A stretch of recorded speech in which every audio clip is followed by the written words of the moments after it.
Et on va commencer tout de suite avec l'interview de notre invité. C'est parti.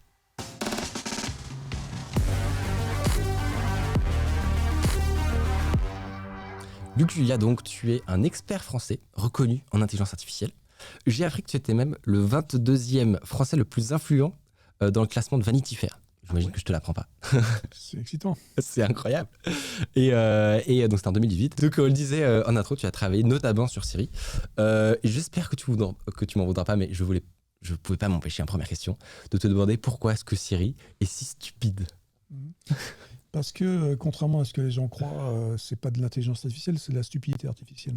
Donc c'est la différence qu'il y a entre ce qu'on pensait que ça pourrait être, c'est-à-dire un assistant intelligent, et ce que c'est vraiment. Et donc, comme on savait que ça marchait pas bien, on a rajouté dans Siri pas mal de stupidité, juste pour s'amuser. Et c'est ça qui a plu aux gens, et c'est ça qui a fait qu'au bout d'un an, il y avait 300 millions d'utilisateurs. C'était un peu des sparadraps pour masquer finalement Exactement. la structure qui était déjà bancale, en fait. Oui, enfin déjà bancal. Il faut reconnaître que la reconnaissance de la parole, c'est un gros morceau, des années 90, parce que Siri date des années 90, même si c'est sorti qu'en 2011. Dans les années 90, ça marchait pas très bien, la reconnaissance de la parole. Il faut comprendre qu'on est dans des taux de reconnaissance de 80-85%. Quand on parle de open vocabulary, c'est-à-dire que quand on peut dire tout et n'importe quoi. Donc 80-85%, ça veut dire que il manque quand même, dans une page de bouquin, par exemple, il manquerait à peu près 45 mots. 45 ça aide mots, pas à la lecture, quoi. Ça, c'est compliqué pour comprendre. Alors, on a assez de mots des fois, mais des fois pas assez. Et du coup, comme le système marchait pas très très très bien, au lieu de dire comme tous les autres scientifiques de l'époque qu'on était les meilleurs, on a dit on n'est pas très bon. Et donc, ce qu'on va faire, c'est qu'on va essayer de pallier à cette complication scientifique en rajoutant quelque chose d'un peu rigolo qui va humaniser la chose. Et c'est un peu un problème justement qu'on ait fait ça, parce que ça a amené plus tard le film Her, par exemple, et qui a fait croire aux gens que éventuellement un assistant peut vraiment être intelligent. Il y a des gens qui sont tombés amoureux de leurs assistants, ce qui est un peu... ça sert à rien, je vous le dis. Surtout quand toi tu as l'envers du décor, ça peut te paraître encore plus drôle peut-être. Oui, non, c'est en fait triste. Ouais. Ouais. Donc voilà, alors on avait rajouté ça, c'était marrant, on a embauché des scénaristes de Hollywood pour pouvoir nous aider à scénariser, donc justement quand il y a des petites erreurs. Et donc, Siri réagissait de manière un peu rigolote. Et c'est ça qui a plu aux gens. Et c'est ça qui a lancé, parce que la vérité, c'est que les Alexa et autres Google assistants d'aujourd'hui sont des héritiers de Siri. Donc, ça a lancé un domaine. Et c'est vrai que maintenant que tu le dis, je me souviens déjà à l'époque, au moment où c'est arrivé, c'était pour nous, c'était l'iPhone 4S, ouais. 4S, ouais. Et je me souviens, dès le début, ce qui a fait fureur, enfin moi en tout cas avec mes potes, etc., c'était, on avait genre 5-6 phrases qu'on se partageait en fait, et qui donnaient des réponses rigolotes. Exactement. C'était ça qui était scénarisé. C'était le but du jeu, c'était que ça fasse un peu marrer les gens. Parce que, bon, aussi, ça servait à quelque chose. Il y avait 5 domaines, donc on pouvait appeler des téléphones, on pouvait rajouter des meetings, on pouvait trouver déjà des restaurants et des choses comme ça. Mais bon, il y avait que 5 domaines, c'était quand même pas beaucoup. Mais du coup, on avait rajouté ce petit truc qui était un petit plus. Et c'est ça vraiment qui a fait marrer les gens. Mais ceux qui nous ont copié après, alors, tout honneur, ils ont copié parce que c'était une bonne idée. Mais eux, ils ont fait moins rigolo. Donc c'était Alexa aujourd'hui, pas très drôle. Elle marche mieux, elle marche beaucoup beaucoup mieux que Siri aujourd'hui toujours. Ouais. Et Google Assistant est pas très rigolo non plus. Mais il marche aussi beaucoup mieux. Est-ce que ça allait pas aussi un peu avec l'aspect un peu impertinent que pouvait avoir Apple au début ? Je pense pas que c'était une volonté d'Apple vraiment d'avoir ça. C'était peut-être. En fait, je sais pas. Mais bon, il faut être clair que Siri est arrivé chez Apple seulement à cause d'une personne, Steve Jobs. Donc, s'il n'avait pas été là, il n'y aurait pas eu Siri sur Apple. C'est lui qui, contre vents et marées, a poussé pour acheter Siri, parce que Siri était une compagnie à l'époque qui a été créée en 2007. Et donc, quand Steve Jobs l'a acheté en 2010, c'était le seul à avoir vu quelque chose. Et ce qu'il avait vu, c'était pas idiot, c'était de dire tiens, j'ai un iPhone, j'ai un truc, un device qui a un micro, donc je peux lui parler. Alors, je peux lui parler pour appeler des gens, mais je peux peut-être lui parler au device lui-même. Mais parler au device lui-même, c'est pas rigolo. Peut-être qu'il faut un assistant. Et donc, je pense que c'est ça qu'il a vu. Et, une époque où c'est une idée qui n'est pas du tout mainstream. Qui n'est pas du tout mainstream, c'est-à-dire que les gens connaissent même pas en fait. Mais au-delà de l'argument technologique, c'était une superbe idée marketing. Quand on revoit les publicités de l'iPhone 4S à l'époque, ils jouent principalement. Ça faisait rêver tous les gamins. Tu regardais, tu avais plein d'articles qui sortaient de les phrases qu'on peut dire à Siri. Il y avait des questions du genre où est-ce que je peux enterrer un corps et vous donner, oui, il y avait le top 10 des trucs à demander à Siri. Ça, c'est quand même symptomatique que c'était une bonne idée, en tout cas d'un point de vue marketing. Ouais.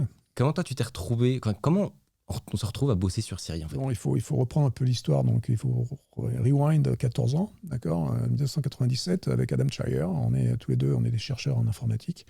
On est spécialisés, moi je suis spécialisé dans les interfaces homme-machine, lui il est spécialisé dans les agents. Donc on travaille ensemble et on décide que ce serait une bonne idée d'avoir quelque chose qui va nous aider à naviguer Internet. Internet est nouveau, hein, ça arrive depuis 1994, donc on ne sait pas trop exactement comment prendre ce machin. Et donc on se dit, naviguer Internet c'est compliqué, il n'y a pas Google, hein, Google n'existe pas. Hein, donc on va créer un assistant qui va nous aider à naviguer Internet. Voilà. Donc ça a commencé comme ça. Alors, c'était sur un desktop, hein, donc c'était sur une machine normale, dans un browser en fait. Donc là il y avait les browsers déjà, mais à côté du browser il y avait un petit assistant. C'était un vieux PP en fait à l'époque. Le tout premier c'était un vieux PP un peu sourd parce que justement il comprenait pas bien. C'était déjà fait un peu exprès. Tout ça c'était un peu réfléchi quand même. Hein. Et donc, ce vieux pépé, on pouvait lui poser des questions comme trouve-moi les restaurants à San Francisco, et puis enfin des choses comme ça, quoi. Donc, ça a commencé comme ça, mais on parlait à un ordinateur. Hein. Donc, on avait pensé ça comme un ordinateur et un peu plus tard comme un kiosque. Mais on n'avait pas pensé en fait au téléphone, franchement. C'était pas un truc. Enfin, le téléphone portable n'était pas non plus exactement là. Donc, du coup, on n'avait pas du tout pensé à ça. Et donc, le crédit du téléphone va vraiment à Jobs, encore une fois. Mais et donc, pourquoi on y travaillait ? On a fait ça, ça a mis du temps, hein, 14 ans, c'est long. Mais après, moi, j'ai fait d'autres trucs entre-temps, j'ai fait d'autres compagnies, j'ai fait d'autres startups. Mais quand Jobs a racheté Siri, Adam Shire, donc lui travaillait dans la compagnie Siri à ce moment-là. Il y avait 180 000 utilisateurs à peu près, hein, donc c'était un petit truc qui était rigolo sur Android. Et donc, Adam m'a appelé un jour en me disant tiens, là, ça commence à être chaud. Et est-ce que tu veux venir run the show ? Donc, j'ai dit nous, on a travaillé pendant des années ensemble. Donc, j'ai dit oui, je vais venir à Apple, même si j'aime pas Apple. Ah, oui, alors ça, c'est justement un truc qu'on avait noté. C'est qu'on s'est un peu fait toute la page Wikipédia, on a noté les réactions que tu pouvais avoir vis-à-vis de certaines entreprises, etc. Et c'est vrai que c'est assez étonnant, ça, que même en fait, dès le début, c'est pas ton passage chez Apple qui t'a fait avoir cet avis, c'est que dès le début, tu étais déjà assez réticent d'Apple. J'aime pas la fermeture. Hein. Et Apple est une compagnie fermée. Hein. Donc dans la Silicon Valley, c'est une anomalie, Apple. Parce que toutes les compagnies sont très ouvertes. Il y a beaucoup de collaboration entre... je parle de Apple d'il y a 20 ans. Hein. L'Apple de Tim Cook a un peu changé. Mais l'Apple de l'époque était très fermé, ils n'allaient pas dans les conférences, c'est l'Apple secret, hein, c'est la culture du secret. Et donc, on partage rien, on fait nos petits trucs dans nos coins et tout ça. Donc, voilà. Donc ça, moi, ça ne me plaisait pas, je suis plutôt Linux que Apple ou que macOS ou même Windows. Et donc, du coup, ça ne m'attirait pas plus que ça. En plus, ma première expérience avec Steve Jobs était, on va dire, moyenne, puisque je l'ai rencontré la première fois en 2003. Et on lui faisait une petite démonstration d'une de mes compagnies de l'époque. Et on avait 1 heure avec lui. On était tout fiers de faire la démo et tout ça. Tout allait bien. Enfin, pour nous, tout allait bien. Et lui, au bout d'un quart d'heure, il a décidé que ça allait pas bien du tout. Il s'est levé, il a dit c'est de la merde. Et il s'est cassé. Donc, la toute première expérience avec lui était moyenne. Mais bon, après, ça s'est arrangé, on va dire. Incroyable. Alors, comment est-ce que c'est quand on est français et qu'on vit à la Silicon Valley ? Est-ce que déjà à cette époque-là, c'est un endroit qui est très cosmopolite, ou alors est-ce que... Tu disais tout à l'heure qu'il n'y avait pas beaucoup de startups, que c'est le début des startups. En fait, les startups, ça fait très très très longtemps qu'il y en a dans la Silicon Valley. Hein. Dans les années 90, il y en avait énormément. Vous avez tous entendu parler de la bulle d'Internet en 2000. S'il y a une bulle, c'est parce qu'il fallait qu'elle pète, parce qu'il y avait beaucoup de startups. Donc, depuis longtemps, la Silicon Valley est un endroit qui attire les étrangers. Depuis très longtemps, cette région-là attire les étrangers de toute façon, parce que pour moi, je fais remonter ça à la rue Everlord en 1848, donc ça fait quand même un peu longtemps. Mais donc, bref, la Silicon Valley, c'est quand même un melting pot. D'accord, donc c'est multiculturalisme. Vous n'êtes pas dépaysé. Pardon ? Donc t'es pas dépaysé, t'es déjà avec il y a 55 000 communauté Français française. dans le Bay, 55 000 Français, c'est beaucoup. Je dis toujours qu'il y a la moitié d'ingénieurs informatiques, l'autre moitié de boulangers. Mais en gros, il faut nourrir tous ces gens-là et surtout avec du bon pain. Et donc, voilà, on est beaucoup. En fait, les accents sont terribles et on est habitué et c'est OK, quoi. Alors évidemment, si on bougeait tous au Texas, ça serait plus compliqué. compliqué. Plus difficile. Je pense qu'en tant que passionné de technologie, on a peut-être tendance à idéaliser un petit peu ces moments-là et la région en elle-même de la Silicon Valley. Il doit forcément y avoir des mauvais côtés qu'on ne connaît pas. Alors moi, je pense qu'il faut l'idéaliser parce que c'est un endroit absolument incroyable. C'est un endroit absolument fantastique pour la création de la technologie à cause de ce melting pot, justement, à cause du fait que les gens viennent là, que cette ruée vers l'or, qui est aujourd'hui la ruée vers l'informatique ou la ruée vers les services ou la ruée vers je ne sais pas quoi, vers Internet.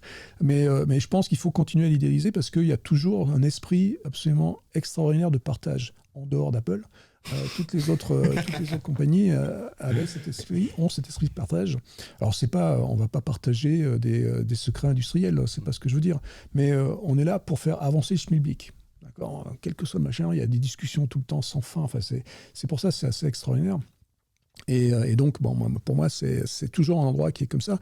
On ne peut pas décréter une Silicon Valley. Ce n'est pas quelque chose, là, on me fait marrer en France. On essaie de la reproduire. Ouais, quand on me dit qu'on va créer la Silicon Valley à Orsay ou à Saclay ou je ne sais pas où, bonne chance les gars, il n'y a aucune chance.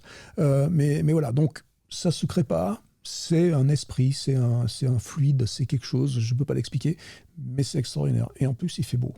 Bah, tu nous confirmes dans notre fanatisme. C'est ça, exactement. Je t'entendais parler du contraste justement que tu as ressenti tout de suite entre la Silicon Valley et notamment la France. Tu travaillais au CNRS. J'étais dans un labo du CNRS, je faisais ma thèse à l'époque. Et donc, j'étais dans un labo du CNRS. Alors, c'était mon rêve de gamin, donc j'étais très content d'être arrivé au CNRS. Mais malheureusement, mon rêve s'est effondré en quelques mois parce qu'on m'a rapidement expliqué qu'il fallait que j'arrête de collaborer avec d'autres labos du CNRS, ce qui est pour moi une aberration totale parce que la recherche, puisque je faisais de la recherche c'est de la collaboration, on n'invente pas des trucs tout seul, on n'est pas des génies, quoi. Donc, enfin, c'est pas moi en tout cas. Et donc du coup, je voulais collaborer, je voulais partager, et ça c'était ce qu'on m'a empêché de faire, mais empêché de faire, en me disant tu ne travailles plus avec machin à Grenoble parce que sinon ils vont avoir plus de sous que nous. Bon, alors je dis pas que c'est comme ça aujourd'hui, j'en sais rien, d'accord. C'était il y a 30 ans ça, donc je sais pas. Mais il y a 30 ans, ça m'a complètement choqué, donc je suis parti. J'ai eu la chance de pouvoir parce que j'avais fait d'autres choses qui ont fait que les gens me reconnaissaient quelque part. Donc je suis parti au MIT d'abord. Donc au MIT, ce qui est un endroit mythique pour les gens qui font de l'informatique, ils sont quand même attirés par le MIT. Donc moi j'étais assez content d'être parti au MIT, c'était au mois de juin, c'était sympa. Le problème c'est qu'au mois d'octobre, c'est Boston, le MIT, et Boston au mois d'octobre il fait frais. Il fait très très frais et avoir la pelle et la neige, ça m'intéresse moyen. Donc du coup c'est pour ça que quand on m'a appelé à ce moment-là, on m'a dit tu peux aussi venir à Stanford en Californie. Je me suis dit je vais peut-être aller là. Je connaissais rien. Je savais que les noms étaient pas mal, MIT, Stanford, mais sinon je ne savais pas plus que ça. Mais quand j'ai débarqué dans la Silicon Valley et quand la deuxième semaine, j'ai été dans ce club, une sorte de petit club qui était fait à Xerox PARC. Tous les mois, il y avait un truc qui s'appelle BCAI, qui est BAEA, et CAI, c'est Computer Human Interaction, c'est ce que je faisais. Et il y avait ce club donc, qui se réunissait une fois par mois à Xerox PARC. Alors déjà, Xerox PARC, pour un informaticien, c'est la Mecque. C'est un endroit où vous y allez. Alors, c'est très moche. C'est très, très moche. C'est construit dans les années 70. Les buildings sont affreux et tout ça. Mais c'est la Mecque. Donc, vous arrivez, vous avez la chair de poule. Enfin, c'est pas possible de faire autrement. Et donc, là, c'était déjà pas mal. Mais en plus de ça, quand vous rentrez dans le meeting là, qui est là et que vous voyez tous ces gars, il y a 100, 200 mecs dans la pièce, et tous les gars qui sont là, vous les avez plus ou moins cités dans vos papiers, dans les machins, c'est des références, ils sont tout ça, et puis ils parlent entre eux. C'est Disneyland. C'est plus que Disneyland, c'est Mickey, Dingo et tout ça, mais qui parlent entre eux, qui font des trucs, et qui sont excités comme des gamins. C'est des mecs, c'est des vieux de 50, 60 ans, et ils sont là, ils sont des boîtes différentes, ils sont de Microsoft, de Xerox, de HP, de machin, et ils se parlent. Et moi je dis, mais j'étais au CNRS, on voulait pas que je parle avec un autre mec du CNRS. Et là, des mecs de boîtes différentes qui font des milliards, qui se battent à coups de milliards, ils ont le droit de se parler. Bon, je suis resté. Et rétrospectivement, tu dirais que c'est quoi as vécu plein d'expériences du coup différentes. C'est quoi ton meilleur employeur? C'est moi. C'est-à-dire que c'est les boîtes que j'ai faites, évidemment. Hein, c'est celles des années 2000, parce que je m'amuse à... Non, parce que je peux aussi, je m'amuse à couper ma vie en période de 10 ans. Donc j'ai fait 10 ans de recherche, après ça j'ai fait 10 ans de start-up, et puis après ça 10 ans de grosses compagnies.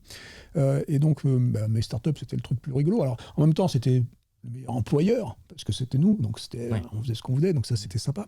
Mais c'est peut-être pas la meilleure expérience. Alors, on a fait des trucs rigolos. La compagnie qui s'appelle Orb, qui était une des boîtes que j'ai préféré faire, techniquement un challenge extraordinaire, un truc très très compliqué, trop compliqué certainement pour les gens, mais pour les geeks, ils étaient contents.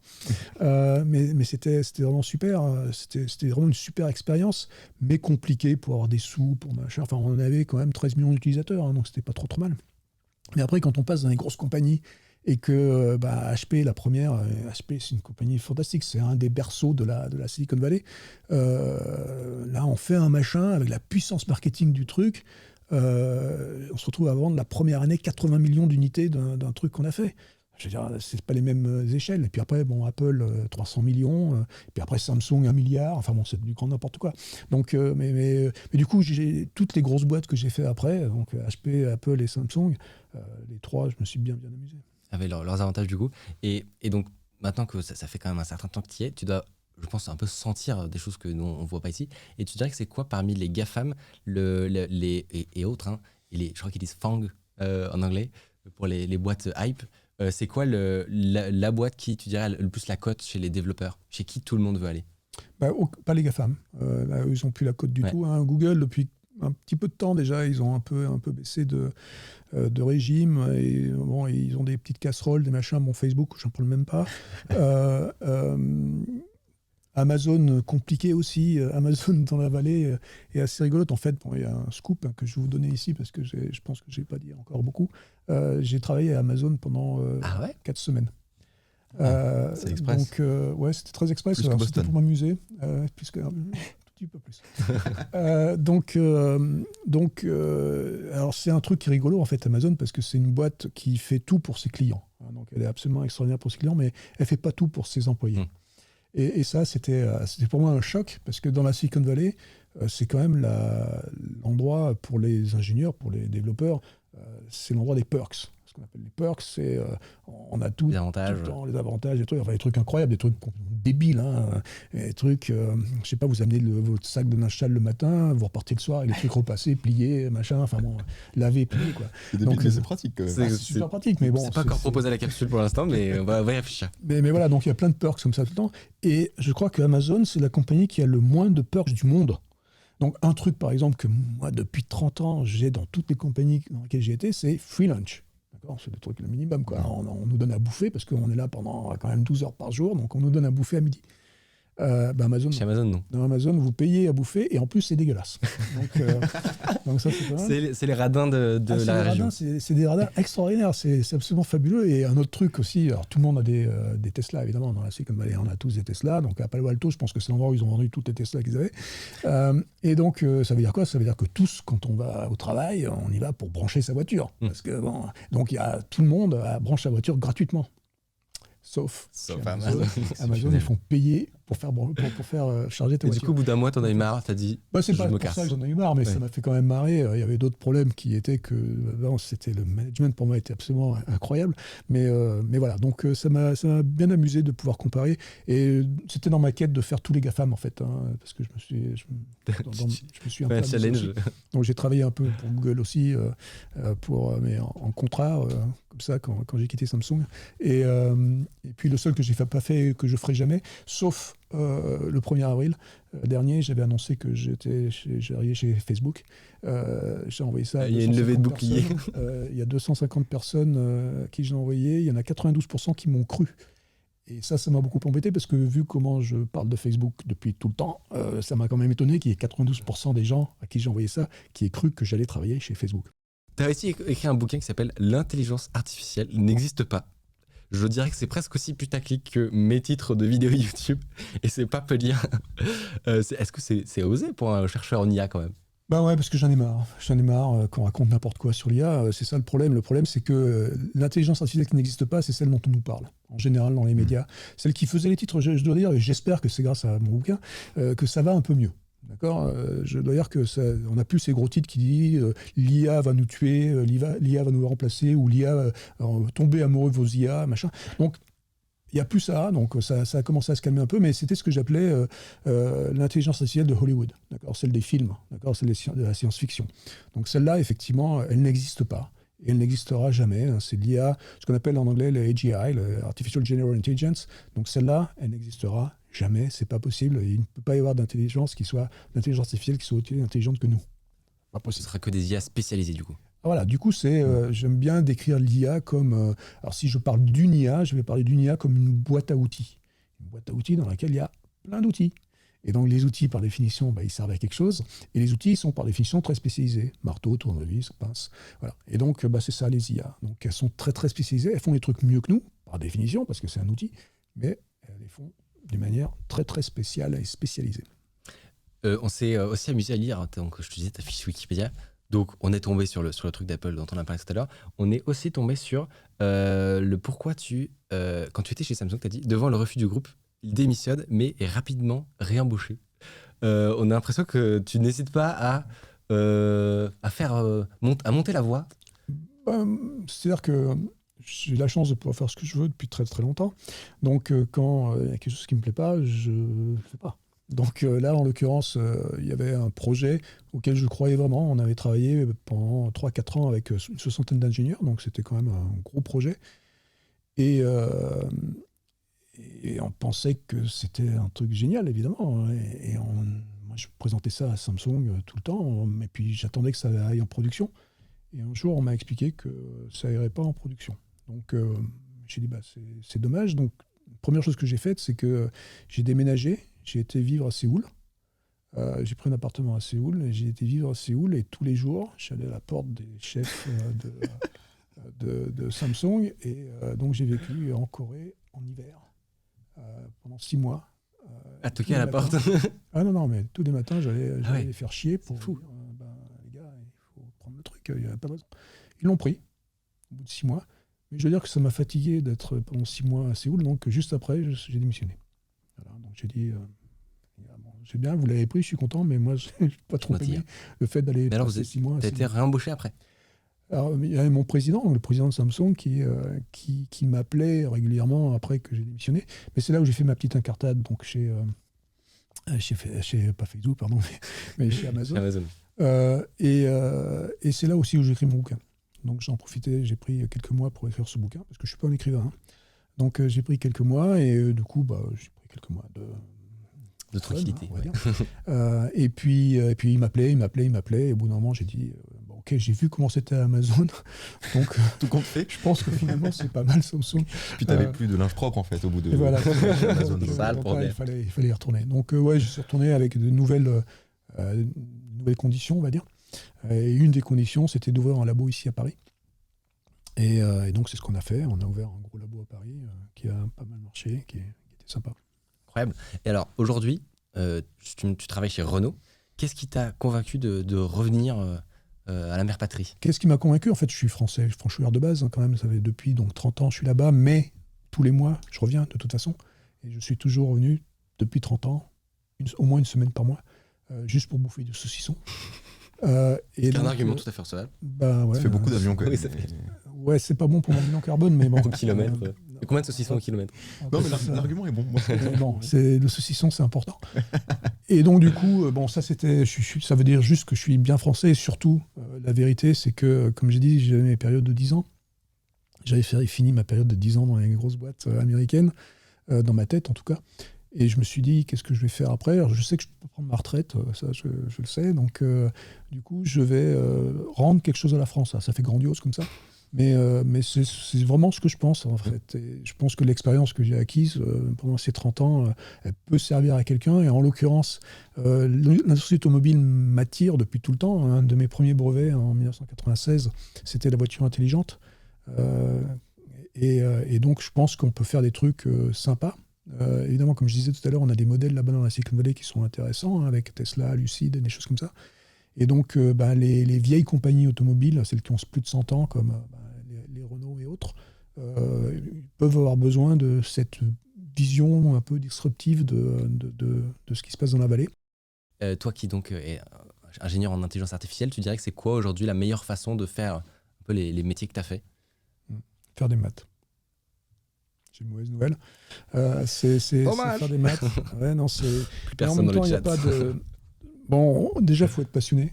Je ne sais pas si on est éditeur, mais j'ai commencé très très très tôt à faire de l'informatique, de l'électronique et tout ça.